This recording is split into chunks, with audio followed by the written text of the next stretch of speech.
दोस्तों, दिल्ली मेट्रो को दुनिया के सबसे सुरक्षित और आधुनिक मेट्रो सिस्टम्स में गिना जाता है।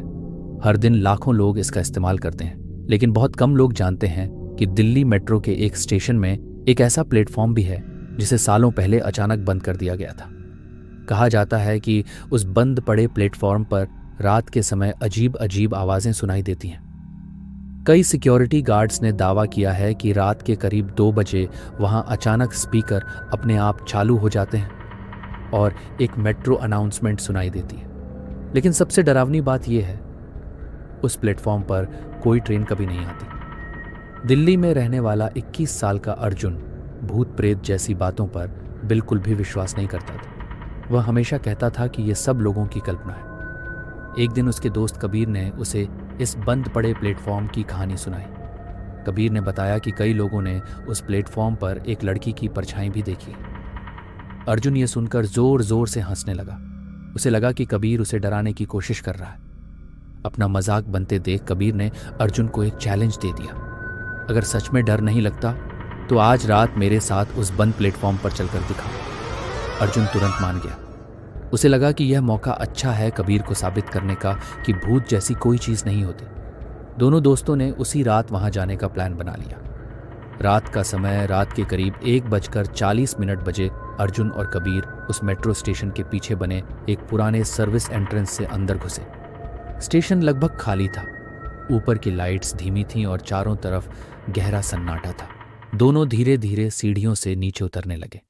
जैसे जैसे वो नीचे जा रहे थे वैसे वैसे हवा और ठंडी होती जा रही थी। कुछ देर बाद वो उस बंद पड़े प्लेटफॉर्म तक पहुंच गए।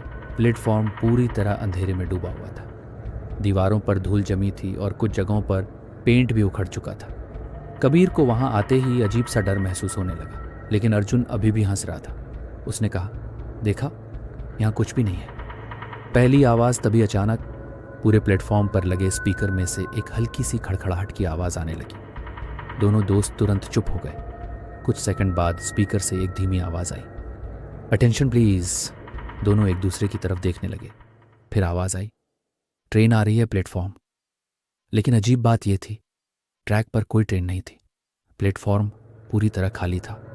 कबीर अब सच में घबरा चुका था। उसने अर्जुन से कहा, चल यहां से चलते हैं। लेकिन अर्जुन अभी भी इसे मजाक समझ रहा था। रहस्यमयी आवाज तभी स्पीकर की आवाज अचानक बदल गई।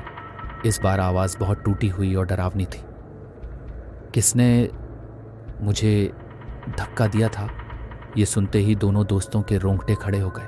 अचानक ट्रैक की तरफ से मेट्रो के आने जैसी तेज हवा और आवाज आने लगी। लेकिन जब दोनों ने ट्रैक की तरफ देखा, वहां कुछ भी नहीं था। न कोई ट्रेन, न कोई लाइट। भूत का प्रकट होना अचानक ट्रैक के बीचों बीच एक सफेद साया दिखाई दिया। धीरे धीरे वह साया साफ होने लगा।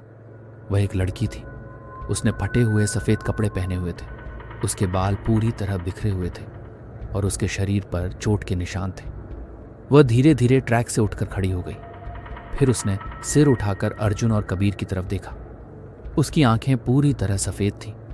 लड़की ने धीमी आवाज में कहा, मेरी ट्रेन कभी नहीं आई। भागने की कोशिश यह देखकर दोनों दोस्त डर के मारे प्लेटफॉर्म से भागने लगे।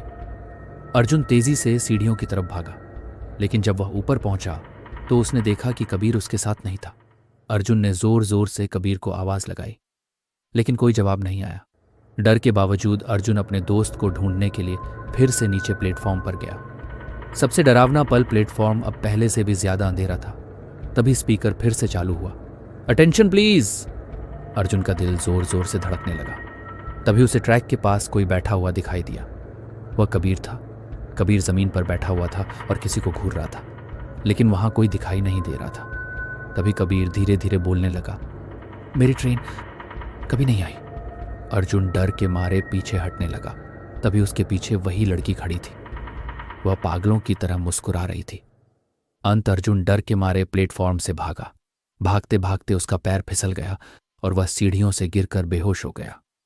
जब उसकी आंख खुली, वह अस्पताल में था। कबीर के परिवार ने बताया कि कबीर उस रात से गायब है। आज तक उसका कोई पता नहीं चला। लेकिन सबसे डरावनी बात यह है, उस बंद पड़े मेट्रो प्लेटफॉर्म के स्पीकर से अब कभी कभी 2 आवाजें सुनाई देती। एक उस लड़की की और दूसरी कबीर की। और दोनों मिलकर बोलते, next train for the dead